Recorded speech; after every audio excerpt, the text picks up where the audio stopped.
Hey guys, thanks for checking out the Schorr Manor YouTube channel. I am Matt Schorr and I will be your host as we do our daytime walkthrough of the Schorr Manor grounds. But before we head out there, do me a huge favor right now. Click on like and subscribe, and then at some point feel free to drop us a nice comment down below. We would really appreciate that. So with that out of the way, let's head outside. Just try not to get too afraid as we walk through these spooky grounds.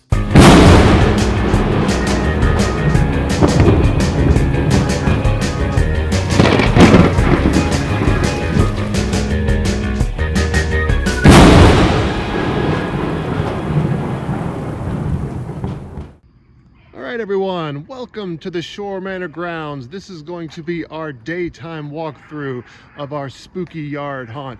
So we're going to start here right at the beginning with our wrought iron fence. Please excuse the dogs in the background. They're just excited about this like we are.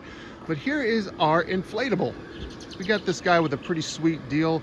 Normally we're not big on inflatables, but the deal was too good, and on top of that he just looks fantastic. So he's been in our yard for several years and he's been a welcome addition to the entire thing. Moving on from there, once again our wrought iron fence lined with skulls, and you see a few of our headstones, some of our more humble entries, but we still love them. They're really good.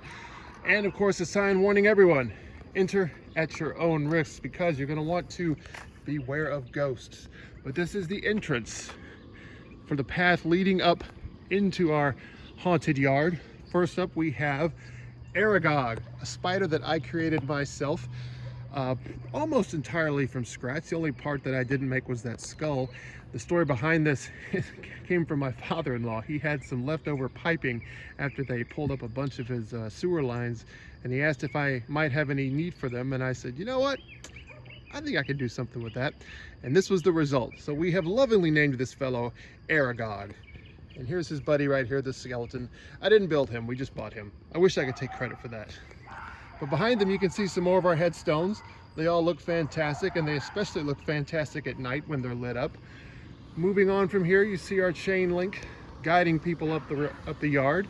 And here's one of our skeletons chained up. The chain was Amanda's idea, my wife. A really good idea, because he always wants to hunch forward, and with the chain that really, it makes sense that he would. So that was a good idea on her part. Moving on from here, we actually have our zombie. This is the first time we've ever had this guy in our yard. He, believe it or not, was a Christmas present from my wife to me last year. So that should tell you a little bit about us as a couple, I suppose. Here we have a gigantic snake that I made out of tires. I saw it on, I believe it was on Facebook. It was Facebook or Pinterest, one of the two. Somebody had just taken some old tires, painted them to look like a snake, and I thought, that's a fantastic idea. So I managed to get my hands on some old tires from a friend of mine that I used to work with, and this is the result. And it really looks pretty convincing and fantastic, I think. So again, we have some more skulls, posts, and here we have another new addition, our Gargoyle. We spotted this guy at a local hardware store and we just couldn't pass him up. Honestly, hardware stores are beginning to become our new Halloween HQs, even more than the stores that you would normally think. But speaking of gargoyles, here's another one. We've had this guy for a couple years now, and he looks fantastic as well. He's graced our cemetery for a while. He's a cool addition. We always wanted gargoyles, and we were ecstatic to finally have them. Over here we have Jack Skellington, one of the oldest to grace our yard. I made this one with the help of my in-laws. My mother-in-law actually drew him.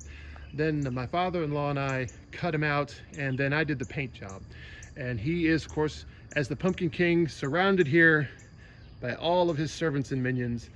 Jack Skellington, everyone. Behind him, a giant spider web that my wife got last year. She's really proud of this, and it does look fantastic. But speaking of fantastic, the big main event of our yard hunt this year is our newest addition, our gigantic 12-foot skeleton, Bruce. So everybody say hi to Bruce, say welcome to Schorr Manor, and thank you for being a part of it.